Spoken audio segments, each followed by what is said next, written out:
Global માર્કેટ્સની update સાથે જોડાયા છે સહયોગી નીરજ કંસારા. ગુડ મોર્નિંગ નીરજ, કઈ રીતે આજે વૈશ્વિક બજારો તરફથી સંકેતો છે? જી ગુડ મોર્નિંગ. અને આજે પણ થોડા ઘણા મજબૂત સંકેતો જ આપણને ખાસ કરીને વૈશ્વિક બજારો પાસેથી મળી રહ્યા છે.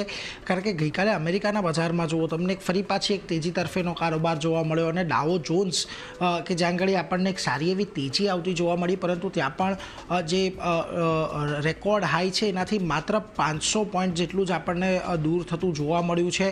S&P 500ની અંદર પણ ગઈકાલે સારી તેજી આવી, 6100ને પાર આપણને પહેલીવાર અહીંયા ક્લોઝિંગ આવતું દેખાયું. અને ટેકનોલોજી શેર્સમાં ગઈકાલે જે સારી એવી તેજી હતી તેમાં નાસ્ડેકમાં પણ એક સારી તેજી આપણને ખાસ કરીને ગઈકાલે જોવા મળી. એટલે ઓવરઓલ એક અમેરિકાના બજારોમાં ગઈકાલે એક તેજી સાથેનો જ માહોલ આપણને ખાસ કરીને જોવા મળ્યો છે. પરંતુ હવે ગઈકાલે વર્લ્ડ ઇકોનોમિક ફોરમની અંદર ડોનાલ્ડ ટ્રમ્પના ભાષણ થયું હતું અને આ ભાષણમાં ઘણી બધી વાતો એમણે કરી છે. સૌથી પહેલાં તો ખાસ કરીને તેમણે કહ્યું છે કોર્પોરેટ ટેક્સ ઘટાડીને તેઓ 15% પર અમેરિકાની અંદર લાવવાની તૈયારી કરી રહ્યા છે. અને ટેક્સ ઘટાડવા માટે જરૂરી છે કે યુએસની અંદર કોઈપણ પ્રોડક્ટ કંપનીઓ જે છે યુએસની અંદર જ આ પ્રોડક્ટને બનાવે અને અમેરિકાની અંદર જો તમે મેન્યુફેક્ચરિંગ કરો છો તો તમને કોઈપણ પ્રકારનું ટેરિફ નહીં લાગે. EU મોનિટરી પોલિસી, ક્રૂડના ભાવ જે છે, રશિયા ચીન મુદ્દે, આ તમામ મુદ્દે તેમણે ખાસ કરીને ખુલીને એક વાત તેમણે કરી છે.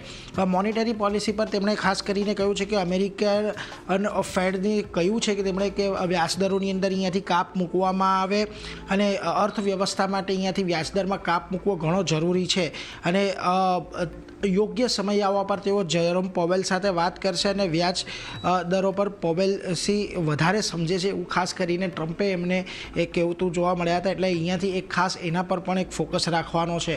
ચીનના મુદ્દે પણ તેમણે ઘણા બધા નિવેદનો આપ્યા. તેમણે કહ્યું કે ચીન સાથે માત્ર લેવલ પ્લેઇંગ ફિલ્ડની એક જરૂરિયાત છે અને ચીન સાથે માત્ર નિષ્પક્ષ એક સંબંધ અહીંયાથી તેઓ વિકસાવવા માંગે છે. એમને આશા છે કે ચીન રશિયા યુક્રેન વચ્ચે શાંતિ સ્થાપવા માટે મદદ કરે એવી એમને એક આશા પણ વ્યક્ત કરી હતી. ખાસ કરીને એમણે જે ગઈકાલે ક્રૂડ પર નિવેદન આપ્યું તે ઘણું મહત્ત્વનું હતું. એમણે કહ્યું કે સાઉદી અને ઓપેક દેશોને અહીંયાથી ક્રૂડના ભાવ ઘટાડવા માટે ખાસ કરીને વાત કરી છે અને ક્રૂડ તેલમાં જો ઘટાડો આવશે તો મોંઘવારી પણ અહીંયાથી ઘટતી જોવા મળશે. મોંઘવારી દરની અંદર ઘટાડો આવશે તો વ્યાજ દરો પણ ઘટશે અને યુએસ પાસે દુનિયાની સૌથી વધારે ઓઇલ અને ગેસની રિઝર્વ છે. અમેરિકા જો પોતાના ઓઇલ અને ગેસનો ઉપયોગ કરશે તો ખાસ કરીને અહીંયાથી ડિસેમ્બર સુધીમાં કદાચ અહીંયા ભાવમાં ઘટાડો આવી શકે એવી અપેક્ષા એમને અહીંયાથી ખાસ કરીને બની રહી છે. આ ટ્રમ્પનો જે નિવેદન હતું એની અસર આપણને ગઈકાલે ખાસ કરીને ક્રૂડ પર આવતી જોવા મળી. એમણે આજે સાઉદી અરેબિયા અને ખાસ કરીને ઓપેકના દેશોને જે ભાવ ઘટાડવા માટેની એક વિનંતી કરી. ત્યારબાદ લગભગ 2 સપ્તાહના નીચલા સ્તર પર આપણને ક્રૂડ પહોંચતું દેખાયું. $78 નીચે બ્રેન્ટના ભાવ આપણને પહોંચતા દેખાયા છે અને આ સપ્તાહની અંદર લગભગ 3% ઘટાડો આપણે અત્યાર સુધીમાં ક્રૂડની અંદર જોઈ ચૂક્યા છીએ. અને સતત 9મું સપ્તાહ એવું છે કે જ્યાં આગળ યુએસની અંદર જે રિઝર્વ છે એ ઘટાડો આવ્યો છે. તે છતાં આ પ્રકારના સેન્ટિમેન્ટલ ઇમ્પેક્ટને કારણે આપણને ક્રૂડની અંદર એક ઘટાડો આવતો જોવા મળી રહ્યો છે. હવે આ બધાની વચ્ચે આજે એશિયાના બજારો પર નજર કરી લો તો જુઓ સવારથી જ આજે એશિયાના બજારોમાં તમને એક મજબૂતી સાથેનો કારોબાર જોવા મળી રહ્યો છે. એમાં ખાસ કરીને નિક્કેઈ પર નજર નાખો. અહીંયા આજે ઘણો મહત્ત્વનો દિવસ છે. બેંક ઓફ જાપાનની બેઠક થવાની છે. વ્યાજ દરો પર નિર્ણય આવવાનો છે. બજારને 5% વ્યાજદર કાપની અપેક્ષા છે. એટલે ખાસ કરીને અહીંયાથી શું નિર્ણય આવે છે એના પર એક નિક્કેઈની ચાલ નક્કી થશે. કોરિયાના બજારોમાં પણ એક સારી તેજી જોવા મળી રહી છે. આ ઉપરાંત હોંગકોંગ અને ચાઇનાના બજારો પણ આજના દિવસે એક પોઝિટિવિટી દર્શાવી રહ્યા છે. માત્ર સિંગાપોરમાં થોડું ઘણું દબાણ છે. પરંતુ ખાસ કરીને આપણે ગિફ્ટ નિફ્ટી પર આવે તો જુઓ ગઈકાલે અહીંયા એક સારી એવી તેજી સાથેનું ક્લોઝિંગ આપણને જોવા મળ્યું હતું અને નિફ્ટી ફ્યુચર્સ હતા 23,263 પર બંધ થયા. 23,310ના ગિફ્ટ નિફ્ટી સંકેત આપી રહ્યું છે.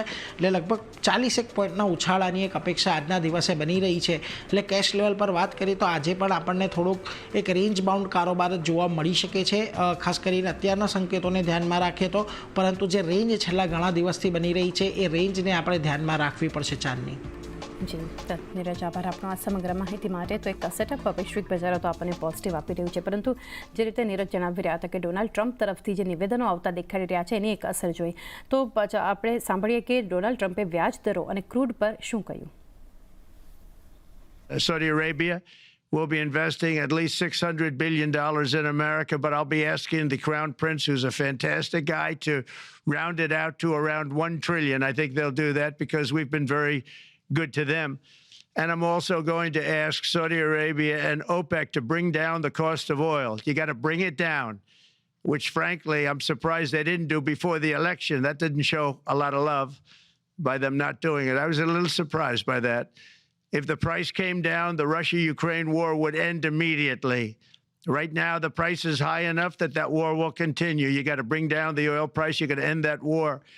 They should have done it long ago. They're very responsible, actually, to a certain extent for what's taking place. Millions of lives are being lost.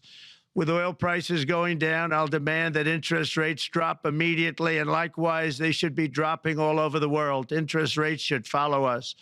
All over, the progress that you're seeing is happening because of our historic victory in a recent presidential election. તો એ સાથે જ હવે